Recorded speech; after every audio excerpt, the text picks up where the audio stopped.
Mes clientes savent très bien qu'elles sont talentueuses, qu'elles ont les capacités, mais en fait, il y a ce syndrome de l'imposteur à chaque fois qui se présente, tu sais, et donc ça te met des doutes. Tu procrastines ou tu y vas, mais c'est pas à 100% de ta puissance. La plupart du temps, ce syndrome de l'imposteur, c'est quand on le traverse, quand on le fait quand même, on voit qu'en fait, ça se passe très bien. Moi, l'autre fois, j'ai fait tout un tournage une journée. Je sais que je suis fatiguée, même exténuée. Tout s'est enchaîné, tout s'est accumulé, mais j'arrive au tournage, l'équipe m'attend, j'y vais. J'ai le syndrome de l'imposteur qui se présente. Oui, j'ai l'habitude de tourner. Ça fait 25 ans que je tourne et que je shoote. Je sais qu'aussi, quand je suis fatiguée, j'ai ma concentration qui fluctue comme ça. Et ça, c'est un peu ma faiblesse, ma vulnérabilité avec mon histoire. Mais je dis, ok, Val, t'y vas quand même. Et j'y suis allée.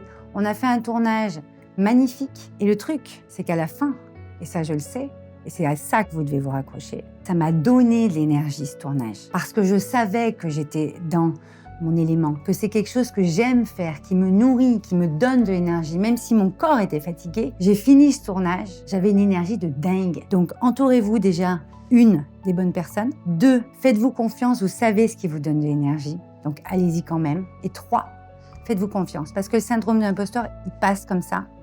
Vous pouvez le dégager en 2 secondes en vous mettant en action dans les choses qui vous parlent. Donc allez-y.